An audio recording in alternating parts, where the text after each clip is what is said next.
Chairman advocate Shariful Islam শরীফ ভাই উপস্থিত আছেন। আপনাদের মধ্যে অনেক নেতৃবৃন্দ মহোদয় সাহেব উপস্থিত, 11টি ইউনিয়ন থেকে, হুসেনপুর থেকে গণমানুষের নেতৃবৃন্দরা, আসসালামু আলাইকুম। আমি একটি কথা বলতে চাই, আমাদের যিনি মহান নেতা, এই দলের প্রতিষ্ঠাতা চেয়ারম্যান, আজকে আমাদের মধ্যে চিরস্তরে চলে গিয়েছেন, শহীদ রাষ্ট্রপতি জিয়াউর রহমানের আত্মার মাগফিরাত কামনা করে শুরু করছি আমার সংক্ষিপ্ত বক্তব্য। ইতিমধ্যে আপনারা জানেন আমাদের দেশনেত্রী বেগম খালেদা জিয়া অসুস্থতা পীড়িত আছেন। আমাদের নেতা আমাদের মধ্যে ফিরে আসবে।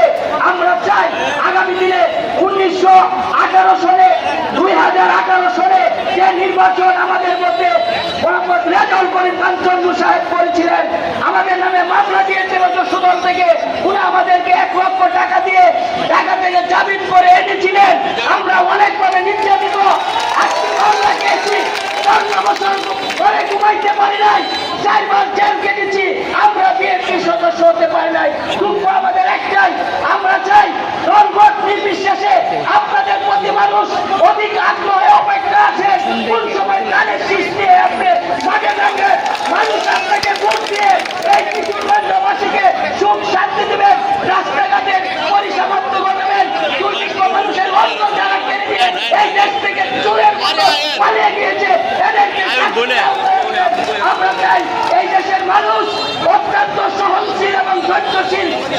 কোটি টাকা নিরীহ মানুষদেরকে অত্যাচার করেছে, গ্রামগঞ্জের শহরে মানুষ চলতে পারে নাই, রাস্তাঘাটে মানুষ হাঁটতে পারে নাই। আজকে আমাদের, আমি সংক্ষিপ্ত করছি, আমি পরিসমাপ্তি, সবাইকে আগামী দিনে নির্বাচনে প্রস্তুত থাকার জন্য কাঁধে কাঁধ মিলে হাতে হাত রেখে আমাদের প্রার্থীকে নির্বাচন করে আমরা কিশোরগঞ্জে ইতিহাস সৃষ্টি করে দিব। আমরা কি সেখানে যাকে পাই সেই কমিটির জন্ম পাই, ইনশাল্লাহ জয় হবে। তারেক জিয়া বীরের দেশে ফিরে আসবে বাংলাদেশে। খালেদা জিয়ার রূপ মুক্তি কামনা করে, সকলের সুস্বাস্থ্য কামনা করে আমি আমার সংক্ষিপ্ত বক্তব্য এখানে শেষ করলাম। বাংলাদেশ জিন্দাবাদ, জিন্দাবাদ। ধন্যবাদ ছিলেন ভাইকে। আমাদের মঞ্চের পিছিয়ে মানুষ থেকে ভাই আপনি যাই করতে শোনেন, আমাদের ভলেন্টিয়ার থেকে দেখছি পর্যটক চেয়ার আছে, আপনি একটু পিছিয়ে দেন, মানে কিছু করে মিলেন